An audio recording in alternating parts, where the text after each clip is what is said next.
आऊज़ु बिल्लाहि मिनश्शैतानिर्रजीम बिस्मिल्लाहिर्रहमानिर्रहीम। तीसरा पारा सूरा अल इमरान, रुकू 6 तो रुकू 9 निचोड़। 6वें रुकू च हज़रत ईसा अलैहिस्सलाम ਨੂੰ ਤਸੱਲੀ ਦਿੱਤੀ ਗਈ ਹੈ ਬਈ ਅੱਲਾ ਉਹਨਾਂ ਦੀ ਹਿਫਾਜ਼ਤ ਕਰੇਗਾ, ਉਹਨਾਂ ਨੂੰ ਅਸਮਾਨ 'ਤੇ ਚੁੱਕ ਲਏਗਾ, ਉਹਨਾਂ ਦੇ ਦੁਸ਼ਮਣਾਂ ਨੂੰ ਦੁਨੀਆ ਆਖਰ ਵਿੱਚ ਅਜ਼ਾਬ ਦਾ ਸਾਹਮਣਾ ਕਰਨਾ ਪਵੇਗਾ। 7ਵੇਂ ਰਕੂਅ 'ਚ ਫਰਮਾਇਆ ਬਈ ਦਾਵਤ ਦੇਣ ਦੀ ਜਿਹੜੀ ਨੀਂਹ ਹੈ, ਦਾਵਤ ਦੇਣ ਦੀ ਜਿਹੜੀ ਬੁਨਿਆਦ ਹੈ, ਉਹ ਸਾਂਝੀਆਂ ਗੱਲਾਂ ਉੱਤੇ ਬਣਾ ਲਓ ਅਤੇ ਉਹਨਾਂ ਨੂੰ ਆਖੋ ਅਹਿਲੇ ਕਿਤਾਬ ਨੂੰ ਕਿ ਆਓ ਅਸੀਂ ਸਾਰੇ ਅਸਮਾਨੀ ਕਿਤਾਬਾਂ ਦੇ ਅੰਦਰ ਜਿਹੜੀਆਂ ਸਾਂਝੀਆਂ ਤਾਲੀਮਾਤ ਨੇ ਉਹਨਾਂ ਨੂੰ ਮੰਨ ਲੈਂਦੇ ਹਾਂ, ਇਖਤਲਾਫ ਨੂੰ ਖ਼ਤਮ ਕਰ ਦਿਓ। ਉਹ ਸਾਂਝੀਆਂ ਤਾਲੀਮ ਇਹ ਵੇ ਵੀ ਅੱਲਾ ਦੇ ਨਾਲ ਕਿਸੇ ਨੂੰ ਸ਼ਰੀਕ ਨਾ ਠਹਿਰਾਓ ਅਤੇ ਅੱਲਾ ਦੇ ਹਰ ਹੁਕਮ ਦੇ ਸਾਹਮਣੇ ਸਿਰ ਨੀਵਾਂ ਕਰ ਦਿਓ, ਉਹਨੂੰ ਮੰਨ ਲਵੋ। ਇਵੇਂ ਵੀ ਜਦੋਂ ਵੀ ਕਿਸੇ ਫਰੀਕ ਨੂੰ ਦਾਵਤ ਦੇਣੀ ਹੋਵੇ ਤਾਂ ਦਾਵਤ ਦੀ ਨੀਂਹ, ਦਾਵਤ ਦੀ ਬੁਨਿਆਦ ਇਹਨਾਂ ਨੁਕਤਿਆਂ ਉੱਤੇ ਹੀ ਰੱਖੀ ਜਾਏ ਜਿਹੜੀ ਦੋਵਾਂ ਫਰੀਕਾਂ ਦੇ ਦਰਮਿਆਨ ਸਾਂਝੀ ਹੋਵੇ।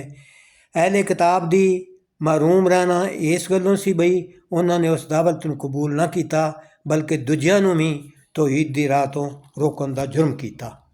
8ਵੇਂ ਰਕੂਅ 'ਚ ਯਹੂਦੀਆਂ ਦੀ ਸਾਜ਼ਿਸ਼ ਅਤੇ ਉਹਨਾਂ ਦਾ ਰਾਓ ਕੁਰਾਹ ਹੋਣ ਦੇ ਬਾਰੇ 'ਚ ਜ਼ਿਕਰ ਹੈ।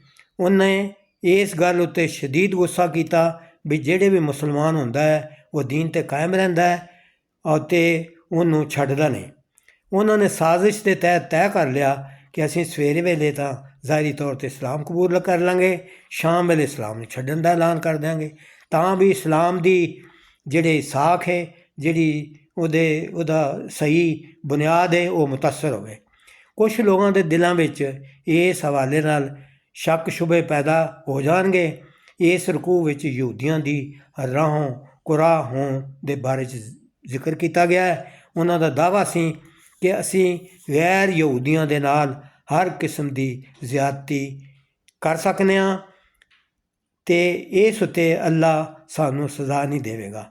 ਸ਼ਰੀਅਤ ਅਤੇ ਅਮਲ ਨਰੋਲ ਯਹੂਦ ਦੇ ਦਰਮਿਆਨ ਵਿਚਕਾਰ ਹੀ ਹੋਵੇਗਾ, ਗੈਰ ਯਹੂਦੀਆਂ ਲਈ ਕੋਈ ਸ਼ਰੀਅਤ ਨਹੀਂ। ਅੱਲਾ ਨੇ ਉਹਨਾਂ ਦੇ ਇਸ ਦਾਅਵੇ ਨੂੰ ਝੂਠ ਕਰਾਰ ਦਿੱਤਾ ਅਤੇ ਉਹਨਾਂ ਨੂੰ ਦਰਦਨਾਕ ਅਜ਼ਾਬ ਦੀ ਖੁਸ਼ਖਬਰੀ ਸੁਣਾਈ।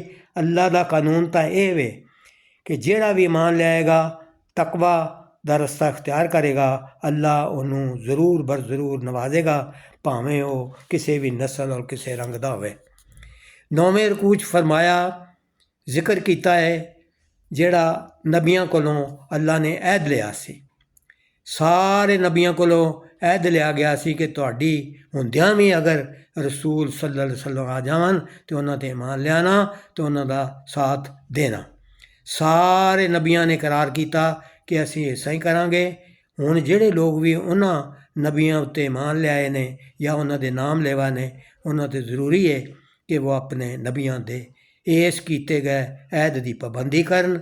ਯਹੂਦੀਆਂ ਅਤੇ ਈਸਾਈਆਂ ਨੂੰ ਚਾਹੀਦਾ ਹੈ ਬਈ ਆਪਣੇ ਨਬੀਆਂ ਦਾ ਅਹਿਦ ਦਾ ਲਿਹਾਜ਼ ਕਰਦਿਆਂ ਹੋਇਆਂ ਨਬੀ ਅਕਰਮ ਸੱਲੱਲਾਹੁ ਅਲੈਹਿ ਵਸੱਲਮ 'ਤੇ ਈਮਾਨ ਲੈ ਆਵਣ, ਦੀਨ ਇਸਲਾਮ ਨੂੰ ਕਬੂਲ ਕਰ ਲੈਣ।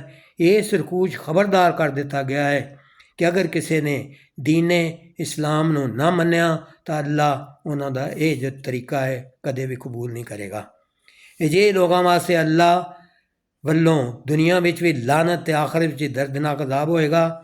ਹਾਂ, ਜੇ ਉਹ ਤੌਬਾ ਕਰ ਲਵਣ, ਨਬੀ ਪਾਕ ਸੱਲੱਲਾਹੁ ਅਲੈਹਿ ਵਸੱਲਮ 'ਤੇ ਈਮਾਨ ਲਿਆ ਕੇ ਇਸਲਾਮ ਨੂੰ ਮੰਨ ਲੈਣ ਤਾਂ ਫਿਰ ਅੱਲਾ ਦੇ ਉਹਨਾਂ ਦੀ ਬਖਸ਼ਿਸ਼ ਦੀ ਸੂਰਤ ਪੈਦਾ ਹੋ ਜਾਵੇਗੀ।